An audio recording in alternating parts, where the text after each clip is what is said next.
So to start out, I just want to read out a couple phone calls the President just made to Chancellor Merkel and President Zapatero. The President values his excellent relationship with the Chancellor, and he expressed his appreciation for their continued strong cooperation. They discussed the importance of continuing to take resolute steps to foster a durable recovery and to strengthen financial regulation looking ahead to the G20 meeting in Canada. The President also emphasized his interest in rapid action by the European Union to resume the terrorist finance tracking program. President Zapatero, the President expressed support for the difficult but necessary economic actions that President Zapatero has taken in recent weeks to strengthen Spain's economy. They discussed the importance of continuing to take resolute steps to foster a durable recovery and to strengthen financial regulation looking ahead to the G20 meeting in Canada. The President thanked President Zapatero for excellent cooperation during the Spanish EU presidency, particularly progress on counterterrorism and addressing the threat posed by Iran. As with Chancellor Merkel, the President also emphasized with President Zapatero his interest in rapid action by the EU to resume the terrorist finance tracking program. And the President also wished the Spanish team luck in the World Cup, which explains where Gibbs is right now as well. So with that, can you grab my water off my desk? Thank you. Julie? A couple questions on the oil spill. Feinberg said he wants to speed up the claims process, but it still seems like there aren't really strict guidelines for what claims will be paid out, what claims are legitimate. Should people in the Gulf be expecting some sort of outline on those claims? Well, the claims process is now moving over with Feinberg, where he's setting up a process by which to handle the $20 billion facility that was set up. So hopefully in the very short term that will be handled. BP right now is already handling some of the claims, and the President has said he wants to make sure that the process is fair, that it's prompt, and that BP has the money set aside to do exactly what's necessary in order to pay the claims. So would the recommendation to Gulf residents be to wait until you get some guidelines on what's going to be paid out, or to just file whatever you think is appropriate at this point? The recommendation would be to, if you're ready to file, and try to get this in process as quickly as possible. If you file now and you want to appeal it later, then you can do that through the facility that Mr. Feinberg's setting up, and he would encourage you to move as fast as you can to reclaim some of the damages that BP owes you. And then I know that BP announced its new total for costs today. The government has so far only announced that its costs were $69 million. Is BP going to be getting a larger bill? Oh, well, we're going to continue to make sure that BP pays for every single penny that they're responsible for. So we'll be pressing there. Is there a new government estimate beyond that $69 million? I don't have one for you, but I can guarantee that we will be pressing them to pay every single dime that they owe. So, yeah, there's going to be more bills. Could you get back to us on a new estimate, though? As soon as we've got one, you will get it. Jeff? Bill, a question about the yuan and the announcement this weekend by China. Is the White House happy or satisfied with the reaction in the markets so far? And when can we expect to get the updated currency report? Well, I would just say that, as the President and Secretary Geithner said this weekend, we're obviously encouraged, and we'll be monitoring the progress. Implementation here is going to be key, and so we're just going to be keeping an eye on that. How did the President first react when he found out about it? I didn't talk to him specifically about it, but I think that his statement probably says it all. You guys don't chat about the yuan? It's funny. We used to do that. Well, the second part of that question was, when should we expect the currency manipulation report? Will that happen after the G20? Certainly won't happen before it, but I don't have anything new for you on timing. Will this issue still be on the agenda of the G20, as the President signaled in his letter on Friday? Well, in terms of the broader discussion that they'll be having about job growth, about financial regulatory reforms that need to be put in place and have been put in place, and how we get on a path of a durable global economic recovery, currency will certainly be a part of that discussion. When you say you'll still be watching it, is there anything else that the President will be saying to his Chinese counterpart about the currency specifically this weekend? Is there anything more you want them to do now? Well, I'm not going to get ahead of the conversations that they're going to have, but for what's going to happen at the G20, I'd encourage you to hop on one of the preview calls that's happening. Dan? Yeah, I'm wondering that since the meeting the President and other administration officials had with BP, has anything changed at all in terms of BP being more transparent, more forthcoming with information? Anything at all changed significantly since that meeting? Well, the thing that changes, there's now an account with $20 billion in it, from which we're making sure that BP pays out the claims that they owe. But in terms of the tone, I mean, there had been this sense that leading up to that meeting, the President was using strong language and calling out BP. Does the administration feel like BP is now working more with the administration, working harder to do what it's supposed to do in terms of cleaning up this spill and plugging this leak? BP has a large set of responsibilities that they need to be attending to in order to make sure that they are cleaning up the oil that's spilled up, plugging the hole that's still open at the bottom of the ocean, and making sure that folks in the Gulf are paid their claims in a quick, prompt, and fair manner. And we're making sure that they do all those things. Thad Allen is leading that effort down in the Gulf, but we're not going to let up as a result of any meeting. We're going to continue to apply pressure until we feel like they've paid what they've owed, that they've cleaned up the mess that they've made, and that the people down there are taken care of. On another subject, the Father's Day proclamation, the president here talks about the different kinds of families that are out there, and he talks about fathers, children who were raised by fathers and mothers, a single father, a stepfather, a grandfather, and two fathers. Why was it so important for the president to include that in the proclamation? He was just trying to be inclusive of all sorts of families, just like he was on the Mother's Day proclamation. Sal? Ambassador Holbrook's plane was fired on today as he left Afghanistan. What does the White House know about this situation, and do you consider a specific threat aimed at him specifically? I've seen those reports. I don't know that they're fully accurate that his plane itself was fired on, but we're gathering information, and as soon as we know more, we'll let you know. But as it stands, I don't know that his plane specifically was fired on. And on the immigration vote in Nebraska today, a city's voting on an Arizona-esque vote to see if they should prohibit illegal immigrants from renting or hiring. Does the White House have a position on this vote? I know that the president spoke obviously before the Arizona vote as well. Since I'm not familiar with that specific law in Nebraska, I'm not gonna comment on it. But I will let you know if we got anything for you. Okay. On a lighter note, has the president spoken at all about the intangible toll that the oil spill has taken on family structures in the Gulf at all? On family. People in the Gulf are saying that they're increasing domestic violence, they're struggling along with the family structure. He spoke a lot about this in his Father's Day message today. Is there any personal concerns, he says, more than the monetary or jobs? Well, I was with the president last week when we went down to the Gulf, and you talk to some of these business leaders who own small businesses that have been that have been around for decades and decades, and it creates a lot of tension when the income that you've been relying on for so long is suddenly come into question. And this is an area that obviously was devastated by Hurricane Katrina. The recession took its toll on the area as well, and as they were about to bounce back, they now have this to deal with. So the president does feel deeply personal about living close to water, having grown up next to it, and is of course concerned about all those families and what they're going to be able to do to turn their lives around. But in terms of specifically to what you are mentioning, I don't know that he's addressed that specifically. Tony Hayward and his yachting habit, does the administration see that as just a problem with Tony Hayward, or is that reflective of how BP has addressed this entire problem, do you think? Look, if Tony Hayward wants to put a skimmer on that yacht and bring it down to the Gulf, we'd be happy to have his help. But what's important isn't what Tony Hayward's doing in his free time, it's what BP is doing to take responsibility for the mess that they've made.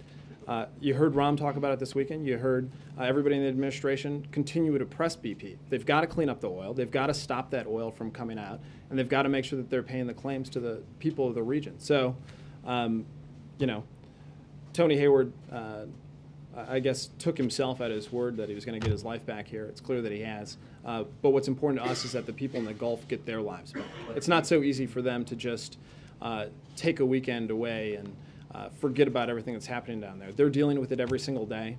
They're going to have to deal with it for the foreseeable future. And what we think is important is that BP takes its responsibility to make sure that they're doing everything that they can. The new man supposedly in charge on a day-to-day basis, it was weeks before he even got any oil on his clothes. I mean, is it not just Tony Hayward? Is this reflective of the attitude of BP, and does it make it difficult for them to be a partner of the administration in fighting this thing? We've fought hard to make sure that BP is living up to their responsibilities.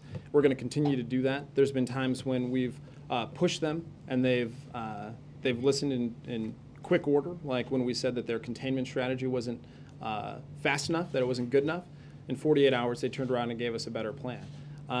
So we're going to continue to push them, and where we think that they're not moving fast enough, we're going to continue to make sure that they do. But That's what we're focused on, not necessarily how people are spending their free time. Another topic, immigration, and forgive me if this has already been asked of somebody in the administration. I was yachting with Tony, so I didn't see everything over the weekend. But John Kyle on immigration at a town hall said, quote, the problem that he met with the president in the Oval Office, and he then said that the president told him, quote, the problem is if we secure the border, then you all won't have any reason to support comprehensive immigration reform.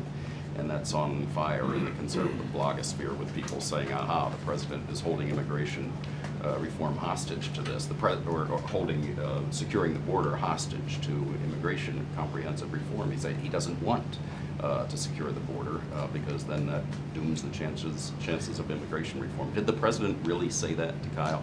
No, the president didn't say that. Senator Kyle knows that the president didn't say that. But what everybody knows, because the president has made it perfectly clear, is that what we need to do is everything that we can to bring about comprehensive immigration reform. And that includes not just securing the border, but doing a lot of different other things. Now, when it comes to securing the border, we've put more resources at the border than have ever been there before. The president has doubled the number of border agents who are there. We've put other surveillance systems in.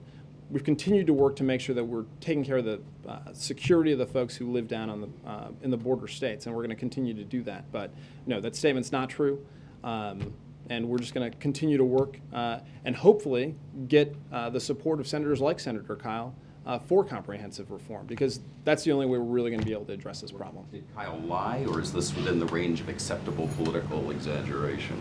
I'll let other folks make that determination. Well, the White House would have to make that. You said it's not true. Is that just a Exactly. lie? I said it's not true. Chuck? We call it, somebody from the White House reached out and said, Senator Kyle's a member of leadership. This is somebody that comes into this building all the time. Did somebody from the White House reach out to Senator Kyle to ask him to clarify his remarks? I don't know if anybody's specifically called his office, but as you know, we are in constant contact with the leadership on the Hill, and I'm sure this will come up in conversations. You assume somebody will reach out if they haven't done so already? I assume that we will be in contact with his office. Afghanistan meeting on Wednesday. What should we expect, other than the president getting an update and discussing how the strategy is going? Can we expect anything else to come out of this? I mean, we're sort of, it seems as if the July 2011 deadline gets interpreted differently depending on what Rahm Emanuel says versus what Secretary Gates says. So will there be some clarity on that come I think that they were both pretty clear on the shows that they appeared on yesterday, and that the timeline is firm. And the reason the timeline is in place is to give some urgency to the folks planning in the U.S. government, to Afghanistan, and to our partners around the world who are helping in that effort. So far, President Karzai has been able to make some progress himself. He attended and held the Peace Yurga there. He went to Kandahar to help build support for that effort there. Recruitment and retention rates in the Army are either on target or ahead of target. And obviously we're in a tough period in Afghanistan. One of the unfortunate realities of ramping up your force and going on the offensive is that you're going to create more violence. And that's what we're seeing there right now. But the president is committed to that timeline, and he's also committed to making sure that we have a full review at the end of this year, as he announced in his West Point speech. And we will go from there. If evidence warrants, is he willing to rethink his timeline either sooner or later? The timeline's not moving. What the president is committed to doing is not moving, even if there's an assumption like, boy, that this isn't working out. Keep in mind that what July 2011 is the date at which we start to draw down our forces. There's not a prescribed amount that we're drawing them down. It's an inflection point in where we are in that conflict. But what's important about it is that it helps provide the urgency that we think is necessary in order to hand over the safety and security to the Afghan government. Well, Spill, how's Ken Feinberg? Does Ken Feinberg get compensated out of the $20 billion fund or separately by BP? I don't know. I'll check. And would you waive the Jones Act for Mr. Hayward if he chose to put a skimmer on his well? As I'm sure you know, I don't think you would need it because you'd be so far out at sea. Jeff. Bill, in light of the BP internal document that has just surfaced regarding the possibility that there may be perhaps 2 times as much oil spilling into the Gulf, does this administration still think that the initial $20 billion in the fund is adequate? Well, keep in mind, we never said that $20 billion was a cap. It's where we started because we feel like we needed to move as quickly as possible to make sure that people were getting their claims paid by this independent facility that was set up. So, we'll continue to apply pressure until we see that all the claims are paid. Thank you. You bet. Yep. Yeah. The president met with General James Amos last Thursday. He's the nominee for Marine Commandant. Are you familiar with that meeting? I'm not familiar with the meeting, no. Okay, all right. Well, I'm wondering, So, since he's the nominee for Marine Commandant, if Don't Ask, Don't Tell, if his views on Don't Ask, Don't Tell are something that the president's taking into consideration. In other words, all the service chiefs. I'll have to check and of get course- back to you. What? I'll have to check and get back to you. Okay, thank you. Jonathan? Some Republicans are equating the president's weekend golf games with Tony Hayward's yacht. I wonder, first, is that fair? And if it's not fair, is it really fair to take off after Tony Hayward's yachting? Well, for starters, I welcomed his yacht to the Gulf. So I don't know if that's taking off on it. But secondly, I don't think that there's a person in this country that doesn't think that their president ought to have a little time to clear his mind. And so after a week where the president was taking on the oil spill, got a historic agreement with BP to put aside $20 billion to pay claims. After a day on Friday when he strengthened lobbying and ethics rules in the White House. After going to Ohio to talk about the economy and see the progress that's being made in some of those stimulus projects that are happening around the country. All the different issues that the president's dealing with, I think that a little bit of time to himself on Father's Day weekend probably does us all good as American citizens that our president has taken that time. And do you have an update on the $100 million issue, the $100 million pot for the moratorium workers? As of Friday, there was still not much clarity about how exactly that's going to be doled out, since it's not part of the Feinberg pot. Is the White House even involved in that, and where does that stand? Well, we're involved to the extent that in the legislation that would eliminate the cap on punitive damages for oil companies that's currently moving its way through Congress. In there are ways to take care of oil rig workers that maybe weren't eligible for unemployment, like contractors and folks like that who are working in those outfits. So we're looking at a variety of different sources where some of those workers can be compensated for their lost work, and we're going to continue to do that. Well, actually, on that line, the president asked his commission to see if they can hasten their findings on that impact the moratorium. Do you guys have an ETA on any of that? I'll check. Noller? Bill, did Secretary Clinton speak out of turn last week when she said there would be a legal challenge by the administration to the Arizona immigration law? This has been addressed, but as far as we're concerned, the law is still under review, and I would check in with the folks over at the Justice Department to see the status of that. Still under review, meaning no decision's been made on a challenge? Mm-hmm. Okay. Raj? Back to the oil rig workers. Can they claim money from the $20 billion, or is that a separate segregated fund? Can money for the oil rig workers be taken from the $20 billion fund? Well, it's a separate pool of money, specifically for the oil workers. Now, if they're affected somehow as a result of another business they have or some other claims that they're filing, I don't think that they're precluded from making claims to that $20 billion. Can it be used to compensate oil rig workers? Specifically for, I'm going to double check and make 100% sure, but that's what that extra fund is for. Right. And I want to make sure the BP's contribution of $100 million, that's its liability for that. It was a goodwill gesture.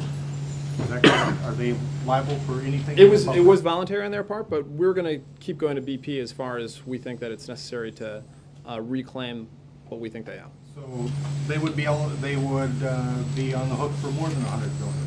Well, they're certainly on the hook for more than just was agreed upon at this meeting last week. So if there are places where we think that we can come to agreement, then we're going to do that. I'm sorry, I'm not clear. Will their liability exceed $100 million? I think that there's a lot of legal questions that we're still going over, and we'll take those one day at a time. Would that be under the 1990 law that you're looking at? I think there's a lot of different legal questions as it relates to that. Major? Related to that, a couple days ago I asked Robert if at some point the administration would put forward so the public could look at it and all interested parties could look at the actual legal languages of the agreements reached with BP, both on this $20 billion fund and the $100 million fund for compensation for these very questions. Is the administration committed to putting that document out so everyone can take a look at it? The document is still being finalized itself. You already have the one-pager that explains everything that's in there. But as you just said, there are lots of outstanding legal questions, and I'm That's right. curious if we'll all be able to take a look at that at some point in the sure will. future. Yep. You will be putting that out? Okay. There was a federal lawsuit or an injunction filed today by those in the deepwater industry seeking to reverse the 6-month moratorium, arguing that just because there is, in their words, one accident, it shouldn't be able to idle an entire industry. The judge said today that he'll rule on this by Wednesday. How involved is the administration in combating that request for an injunction, and what's, again, at this point, the defense for a blanket moratorium on everyone when many argue we can do this safely? One bad actor should not penalize an entire industry and the people who are dependent upon it for employment. Well, the defense for the moratorium is that the president thinks we need to do every single thing that we can do to ensure the safety of those workers who were out on those rigs. And until he can say that he's done everything that he thinks is appropriate to ensure their safety, he doesn't want to move forward on this drilling. So the defense is we got into this mess in large part because of people who cut corners. And we're not going to cut corners as it relates to protecting American workers. And that's why there's a moratorium. You mentioned a moment ago that the deadline to begin withdrawing troops from Afghanistan is not moving, correct? That's right. Can you define what the country should expect to see when those troops start coming out? Are we talking about a small number, a large number? Is that still condition-based and dependent on the recommendations from the commanders on the ground? Meaning, it could be very, very slow after July 2011, or it could be rapid. I mean, what does it mean on 2011? What should the country understand about that deadline not moving? It will be conditions-based, that's right. So it could be very slow? It could be a whole different range. But there will be about 100,000 troops in the country, and that's the point at which we're looking to start drawing down our forces. And that is a drawdown related to the surge forces? That's right. The 30,000? Not the others that were there before necessarily? Well, I mean, we're talking about 30,000 troops, so I think the odds that it's 30,000 on July 1, 2011, right. So I think that, yeah, you will see the initial drawdown of surge forces. Yeah, that's right. Thanks. Tommy? Hey, no, I have three. Sorry. First question, over the weekend, Sarah Palin tweeted that Rahm Emanuel is as shallow, narrow-minded, political, irresponsible as they come to falsely claim Barton's BP comment is GOP philosophy. Rahm, you lie. Can you give us as unvarnished as possible reaction to that you may have gotten from Rahm, or if not, then... If only Vice President Biden were here today. Well, I think as a leader of the Republican Party, people would be interested in knowing whether or not she thinks that, as Congressman Burton said, that $20 billion set aside in a fund to pay the claims for people who have been harmed by BP's oil spill was a shakedown. I don't think the American people think that. And I know that Governor Palin spends a lot of time on the speaking circuit, and maybe she didn't see that a lot of leaders in the party, in her party, were actually going out there and saying, in fact, this was a shakedown, and we're defending Barton's comments. And so I would just say that we're satisfied that we're doing everything we can to take care of the folks in the Gulf region. And if she doesn't want to own Congressman Barton's comments, that doesn't surprise me. I mean, did Rahm say anything, though, that you're aware of about this tweet from Sarah Palin? I did not talk to Rahm about the tweet from Sarah Palin. Bill, just... Wait, hold on. Did you say she's a leader or the leader? I said a leader. On the subject of Ken Feinberg, one of the criticisms that a lot of conservatives are making about the $20 billion is that it's being administered by Feinberg, who's a political appointee. I wonder if you could speak to that criticism. I guess the theory is that, that he would dole out the compensation in a political fashion. Yeah, I don't understand the criticism. Ken Feinberg is a leader in issues like this. he showed his abilities in a similar situation with the victims of 9/11, and the president is confident that he's the right guy to make sure that people in the Gulf are taken care of. Scott Horsley? Wait, I have one more. Oh, sorry. Okay. You said that you know that the president didn't say what Senator Kyle says he said, but do you have the White House's version of what he did say, how that conversation went, or can you get that? No. I mean, the president's feelings on immigration are crystal clear. I went over them earlier in the briefing. Scott? Why not release the quote? Why not release what? Well, there's not a transcript of them. Is there a taping system in the Oval There's not a steno. Actually, there's not a steno. No. There's not anybody taking notes at that meeting. There's no style. There's nobody taking notes at these meetings with the Senate. If it's just one-on-one, unless one of the people in the room is taking notes. Start now. This happened at a leadership meeting. Right, it was just a one-on-one, right? That you. What Senator Kyle said was one-on-one. Now, Now, at the leadership meetings, there are more people in there, and some people take notes. But even in that, there is no But in these stenographer. one-on-ones, there's nobody else in the room. right. Not if it's one-on-one. Right. Now, the original denial came from Dan. Did Dan talk to the president specifically about that? Ron discussed it with the president. So it went from the president to Rom to Dan. Yeah. Okay. Scott Horsley. On the Bill, energy meeting just- Wednesday, Let's just hold tight, Lester. the energy meeting Wednesday, is this just a listening session for the president, or does he have specific pieces of legislation he's going to be putting out there for the comment? Well, there's already a lot of really good proposals out there. Obviously, the House has passed a bill. Proposals have made it through committees in the Senate, and the president's going to talk about the progress, talk about what we need to do to get a deal and actually move some legislation forward. So I would say it's one part listening, but also one part trying to bridge some differences. Does that include a price on carbon? Well, the president's feelings on this are very well known. The president thinks that if we're going to change how we deal with carbon, if we're going to move our energy future in a different direction, then we have to be pretty aggressive in how we do it. But he's not. He doesn't think there's just one good idea on this. He wants to listen to some of the other ideas that folks have. Bill, just one question, Bill. I don't know. On the subject of schedule, tomorrow there's a healthcare event. What is this particular event about, a particular angle that the president's talking about? Well, the president is going to talk with some commissioners from around the country about the Patient's Bill of Rights, which is something that essentially has been discussed for some 15 years and now is codified into law. And he's also going to talk about the responsibility that all the different players have to ensuring that healthcare is implemented in the right way, and that people aren't using healthcare reform as an excuse for skyrocketing premiums. To the extent that he's got this healthcare event, he's got the G20 coming up, obviously, we did the economy event Friday. I don't notice a Gulf event here. Is there some thought that perhaps the president is over the hump on his public role in the Gulf response? No, there's not. The president's going to continue to take that issue on and deal with it both publicly and privately. He obviously has a lot of faith in the people who are working on the issue right now, but he's not going to stop his very intent focus on that issue. April? Just one question, Bill. On the black farmers in Covell, that money is stuck, it seems, in the Senate. What's the White House doing in reference to trying to get the sticky situation unstuck?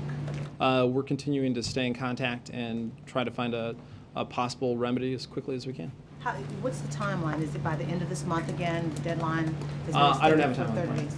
So has the president made any calls to the Senate? I know Harry Reid said he was trying to push it through, and even some members of the Congressional Black Caucus are saying, asking people to call and get this unstuck. What is the president doing? Has he done anything? Has he called on the Hill to try to help this move forward? He hasn't made any calls that I know of. Glenn? Bill, in Jonathan Alter's new book, he reports on a conversation that occurred with Joe Biden, in which Joe Biden claims that a lot of, I'm paraphrasing here, but a lot of people will be leaving Afghanistan in July 2011. Secretary Gates said he was not knowledgeable about the Vice President expressing that opinion. Has that opinion been expressed internally, either from the Vice President to the President or in another context? No, as I understand it, I wasn't in the room, obviously, for the interview, but and you should check back with the Vice President's staff to get an even fuller readout. But the context of this was the reporter the author, pressing pretty hard on whether or not that timeline was a firm timeline. And the Vice President just stating exactly what you've heard from everybody else in the administration, that it is in fact a firm timeline. Bill, just one question. All right, Les. Thank you. It's the third one. Considering the high unemployment rates among black American citizens, why is the Obama administration opposing Arizona's effort to stop the invasion of Hispanic illegal aliens, so many of whom have come to obtain U.S. jobs? Well, Lester, I could give you a serious answer to an unserious question, but I'm gonna take a pass on this. Question. It's very serious in Arizona, isn't it? Can you answer? Could you just answer the question? Immigration is indeed a serious issue in Arizona, and for all the folks who live along the border and all over this country. And the President thinks that the best way forward here is a comprehensive approach to immigration reform. It includes making sure that we're securing the border, and it includes making sure that we deal with all the different elements that are important in this debate. It's not just one specific issue. He's not doing it for one particular group. He's doing it because he thinks that if we're going to be a nation of laws, if we're going to be a nation that is protecting our border, if we're going to be a nation that has common sense about the way it takes on this issue, then we need comprehensive immigration reform. Sam? Yeah, the administration just put out an official endorsement of the Disclose Act. And I noticed in the wording two questions. One is, can you talk about the exemption for the NRA and how difficult it was to support the legislation that was designed to combat special interests with a special interest carve-out? And two, is the President going to be lobbying members on the Hill and the House specifically to get this legislation back on track after it looked like it was pulled because it didn't have majority support? Well, obviously the statement of support is clear that in showing where the President is on the issue. But, you know, as it says, this is not a perfect bill. And the President thinks that we need to work to make it as strong as humanly possible. The Supreme Court made a decision that allowed all sorts of money to be injected into the political system. The President just doesn't think that's how it should go. He doesn't think that foreign-owned corporations should be able to donate unlimited amounts of money into our political process. And he thinks that the bill that they're working on right now is the best way to help address that issue. Is he going to make phone calls, talk to members about getting their support for the legislation? I don't know that he has a specific agenda to call members on this one. Sam? Just following up on something you said earlier on the immigration meeting Wednesday. I think you said the President will talk about energy. Yes, thank you. They're kind of running together. That's okay. Said the President will talk about what they need to do to get a deadline and move some legislation forward. Does the White House have a deadline in mind, or just this year suffice? The President is hoping that we can do it as soon as possible. Yeah. Robert Volk's going to come out strongly against Elena Kagan this week as a very activist judge and on the issue of abortion. Do you have a response? No, not in particular. I don't think anybody's particularly surprised. Sir? Also on Kagan, there was a statement just put out by Senator Sessions in which he suggested that the White House has been engaged in a pattern of misrepresentations and untruths regarding Kagan, particularly over the Harvard years and the military recruiters. He singles out comments from Joe Biden in which he suggested that she was right on the issue and was merely following the law as being an example of that. How do you respond to his statement? I think Vice President Biden was right. She was, in fact, following the rules of the campus. And as a lot of you already know, while she was at Harvard, military recruitment either stayed the same or went up every single year that she was there. She has the support of many of the young men and women who went through ROTC while they were there at school. They said very specifically that she had real respect for both their military service and their academic careers. And that's why you've got people who are serving, even in Afghanistan and Iraq, supporting her nomination right now. So, you know, obviously there are partisans who are a part of this debate, and that's fine. But on the facts, Elena Kagan was right on this one. Yeah. Oh, sorry. There was a report over the weekend that the 9/11 decision about Khalid Sheikh Mohammed and the other co-conspirators could be pushed back until after the midterm elections. Several weeks ago now, Attorney General Holder said the decision on that would be announced within weeks. It appears there's no real solid movement on that. Is that a decision that the administration is now looking to make after the midterm election? It's going to be going forward here, but there's no specific schedule for it that I know of. But I'd stay in contact with the Justice Department on that. But you wouldn't deny the possibility that it could lapse over until after the midterm election? I just don't know what the schedule of it is, so I would just encourage you to talk to the Justice Department. Progress has been made in the last month since Attorney General Holder told the country the decision would be coming in a matter of weeks. Yes, progress has been made. Sir? I know that the administration has said repeatedly that... Can you speak up? Yes, sorry. I know the administration has said repeatedly that BP is a responsible party, but over the weekend, BP and Anadarko, a Texas-based oil company, kind of traded barbs over whether Anadarko should be partly responsible because they own 25% of the well that is currently gushing. Has the administration had any discussions with Anadarko about their potential liability, or? The administration is going to be there's obviously a lot of different players here in the specific well and in the lease, and we'll be examining all the responsible parties to ensure that people who are who share in the responsibility share in paying what they owe. Were they contacted as part of the $20 billion claims fund? They weren't a part of that. No. Yeah. EPA sent out draft legislation today on extending or reinstating the Superfund tax, and I wondered why now. And do you think you have better prospects for it, given? I think you should ask my friends at the EPA about that one. Sir? Yes. About the upcoming visit of the Russian president. Is the president taking time to prepare for the visit? What does he focus on specifically, if there is any specific issues that you want to point out? The president looks forward to the visit from President Medvedev. This is something that they discussed as far back as a year ago when President Obama was in Moscow on that trip.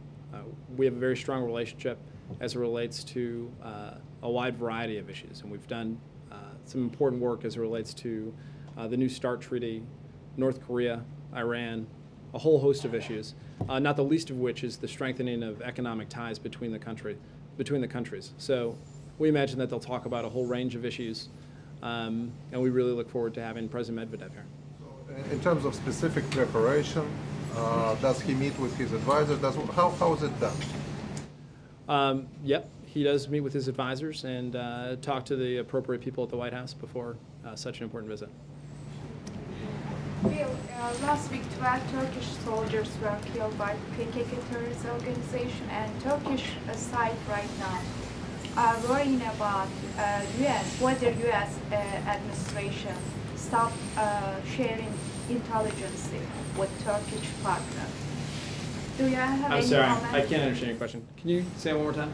Turkish soldiers were killed PKK terrorist organization last week, and Turkish side is worrying about U.S. administration stop sharing intelligence with Turkish side, because a few years ago, Iraqi, U.S., Turkish, and American administration set up a mechanism sharing intelligence regarding solving this problem.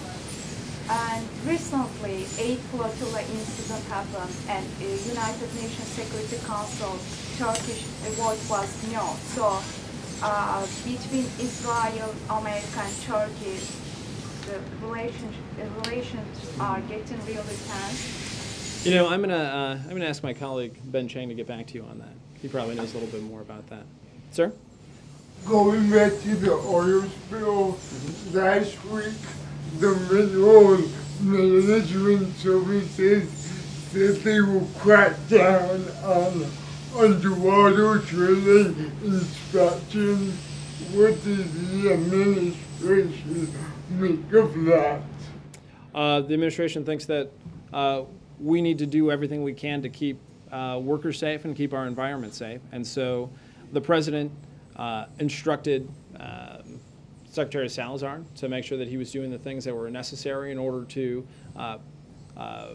make sure that we were achieving safety goals. And obviously, as a part of the Presidential Commission, we're going to be learning a lot more about the causes for this accident and to ensure that it never happens again.